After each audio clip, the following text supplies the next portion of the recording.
প্রথম পরীক্ষাটা দাও, কোনো মতো টাইনে রুনে পাস করতে পারবো। দ্বিতীয় পরীক্ষা লাগে একটা ব্যবস্থা করে দেবো না?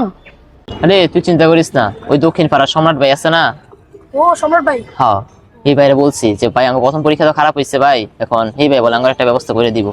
হ্যাঁ ঠিকই কইছো, সম্রাট ভাই যখন একটা ব্যবস্থা করবোই। হিলা তো আমাদের মেসে রাখলে আমরা যাই না, আমরা তো সবার আগেই যাই। তোর বেটা বাদ দে, তোকে রুটির ব্যবসা বেটা আমরা কে লেগে এত চিন্তা করতেছি বেটা, আঙ্গ বেটা গাইড থাকতে আমরা কে লেগে এত চিন্তা করছি, ডাইরেক্ট দুমাই লিখে দিয়ে ফোন বেটা দেখুন কাটা আটকান করে দিলে।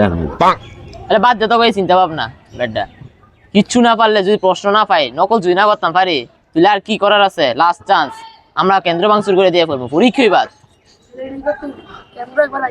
একবারে কেন্দ্র ভেঙে দিব। আরে এই যদি হয় আমাদের ছাত্রদের অবস্থা, আমাদের ছেলেপেলেদের অবস্থা, তো ভবিষ্যৎ কোথায় যাবে? কতটুকু আমরা আগাইতে পারবো তাদেরকে নিয়ে? জস কি কইছে, বিকল্প পথ নাই কোনো। শোনো, তোমাদের সাথে আমি তোমাদের সবগুলো কথাই শুনেছি, তোমাদের সাথে আমি একটু কথা বলতে চাই। তোমরা মন খারাপ করে বসে আছো দেখতেছি, মনে হয় পরীক্ষা নিয়ে আলাপ করতেছো তোমরা। তো তোমরা যে কথাগুলো বলতেছো, আমি একটু বসি। তোমরা যে কথাগুলো বলতেছো এটা আমি এতক্ষণ যাই শুনলাম, আমার মনে হয় তোমাদের পরীক্ষা খারাপ হয়েছে, কিন্তু তোমরা যে প্ল্যান প্রোগ্রামগুলো করতেছো বাবারে, এগুলো ঠিক না। দেশের ভবিষ্যৎ তোমরা, উজ্জ্বল নক্ষত্র তোমরা। পরীক্ষা একবার খারাপ হয়েছে, নো প্রবলেম, সমস্যা নেই, নেক্সটে দিবা। আর এতক্ষণ তোমরা যে কথাবার্তাগুলো বলছো, এই সময়টা যদি ঘরে গিয়ে যদি বাবা একটু বইয়ের পাতায় দিতে নজরটা, আমার মনে হয় একটু ভালো হইতো। তো আমাকে দেখো, আমি মোটামুটি পড়ালেখা করছি, অত বেশি না। বিদেশে গিয়া গাদার মতো চাকরি, গাদার মতো খাটনি। তো তোমাদের দিকে আমরা তাকায় থাকি। তো তোমরা যদি এরকম যে এটা ভাঙবা ওইটা ভাঙবা, এটা ঠিক না বাবা।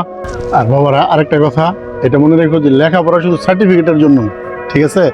এটা ভালো মানুষ হওয়ার জন্য তোমার দরকার। তো আমি এটাই বলতে চাই, তোমরা বাসায় যাও, আমি যাই এখন। কথা মনে কিছু নিও না তোমরা, হ্যাঁ? আমার কথাগুলো ভাইবা দেখো।